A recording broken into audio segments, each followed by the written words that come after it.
रांची में थाईलैंड की तर्ज पर तमाम पार्टियां होती है। शराब, शबाब और कबाब तीनों मिलते हैं। जी हाँ, जिस तरह से थाईलैंड जाने की चाहत युवा रखते हैं कि वहां जाकर पार्टी करेंगे और मजे लेंगे, खूब ठुमके लगाएंगे, तो आपको उतना पैसा खर्च करने की जरूरत नहीं है, क्योंकि रांची में ही लगातार ऐसे खुलासे हो रहे हैं जिसमें देखा जा रहा है कि थाईलैंड की तर्ज पर यहाँ भी पार्टी हो रही है। उस पार्टी में शराब, शबाब और कबाब तीनों परोसे जाते हैं। डीजे की धुन होती है और उसके बाद लोग ठुमके लगाते हैं, शराब के नशे में तमाम हदों को पार कर जाते हैं। अगर बात करें तो पुलिस ने फिर एक रेड मारी है। सैटरडे नाइट की पार्टी में किस तरह से थाईलैंड के तर्ज पर पार्टी हो रही थी, किस तरह से शराब परोसे जा रहे थे और कैसे लड़कियां नाच रही थी, उसका खुलासा हुआ है। दरअसल रांची के मेन रोड में एक बार है और उस बार में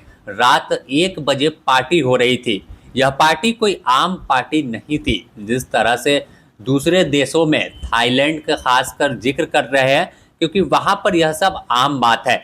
तो उसी तरह रांची में पार्टी हो रही थी और किसी ने इसकी सूचना पुलिस को दे दी। रांची के वरीय पुलिस अधीक्षक चंदन कुमार सिन्हा को, जो डीआईजी भी हैं, तो उन्हें सूचना मिली तो उन्होंने नज़दीकी थाना को आदेश दिया और इसके बाद पुलिस के जवान और पुलिस अधिकारी मौके पर पहुंचे।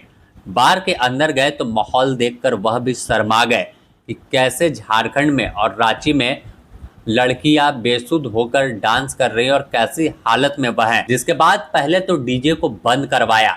अगर तस्वीर अंदर की आपको दिखाए तो पहले एक बार आप तमाम तस्वीर देखिए, कैसे डीजे बज रहा है और तमाम लड़कियां डांस कर रही हैं। जब पुलिस पहुंची तो उसके बाद भी वह पुलिस से ही उलझ गई। इसके बाद डीजे को जब्त किया गया, बार के जो मैनेजर थे उन्हें गिरफ्तार किया गया।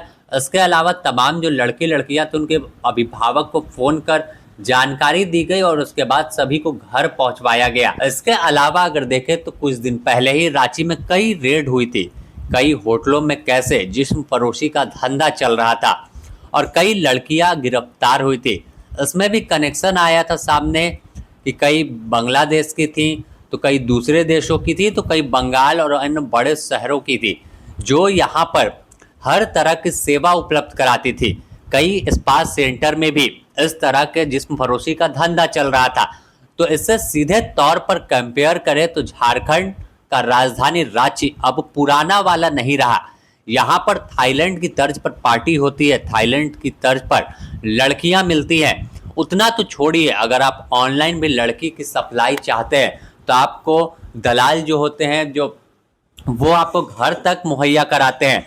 इसकी खबर हमने पहले भी दिखाई थी और जिसके बाद कार्रवाई भी हुई थी, लेकिन लगातार पुलिसिया दबिश के बावजूद जो खेल है वो जारी है और बेहवास बेसुध होकर लड़के लड़कियां अस्त व्यस्त नजर आते हैं। बार में जब घुस जाइएगा तो रेड होती है, तो होटलों में मिलते हैं, तो सीधे तौर पर झारखंड बर्बादी की ओर बढ़ रहा है और इसे रोकने में पुलिस लगातार काम कर रही है।